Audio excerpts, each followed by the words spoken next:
ఎవరు? ನೀನು ನಮ್ಮ ವಿಷಯವಾಗಿ ಮಾಡಿಕೊಂಡ ಆಲೋಚನೆ ಅದು ವಿಶೇಷವಾದುದು. మా గురించి మీరు చేసుకున్న ఆలోచన అది విశేషమైనది.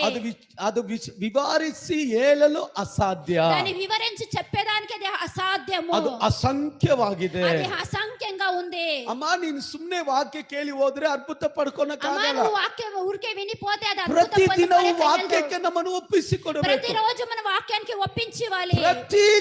ప్రతిదినము ನಮ್ಮ ದೇವರ ವಾಕ್ಯಕ್ಕೆ ಆತನ ಶಬ್ದಕ್ಕೆ ನಾವು ಒಪ್ಪಿಸಿಕೊಟ್ರೆ ಸಾಕು, ಅದ್ಭುತ ನಡೀತದೆ. అతని వాక్యానికి మనం ఒప్పించిస్తే అతడు అద్భుతం చేస్తాడు. ಅದಕ್ಕೆ ಯೇಸು ಸಹೋದರನಾದ ಯಾಕೋಬನು ಬರಿವಾಗ ಬರಿತಾನೆ, ದೇವರಿಗೆ ಒಳಗಾಗು ಸೈತಾನನ ಎದುರಿಸು. యాకోబు చెప్తాడు దేవునికి లోపల కాండి సైతానని ఎదిరించండి. ನಾವು ಕಾಂಪ್ರಮೈಸ್ ಆಗ್ಬಿಟ್ಟಿದ್ವಿ ಸೈತಾನೊಂದಿಗೆ. మనము కాంప్రమైజ్ అయిపోయినాము సైతాన్. ನಾವು ಸೈತಾನಿಗೆ ಅವಕಾಶ ಕೊಡಬಾರದು. మనము సైతానికి అవకాశం ఇవ్వకూడదు. ವೈಮನಸ್ಸಿಗೆ ಅವಕಾಶ ಕೊಡಬಾರದು. ವೈಮನಸ್ಸಿಗೆ మనం అవకాశం ఇవ్వకూడదు. ಗುಣಗುಟ್ಟಕ್ಕೆ ಅವಕಾಶ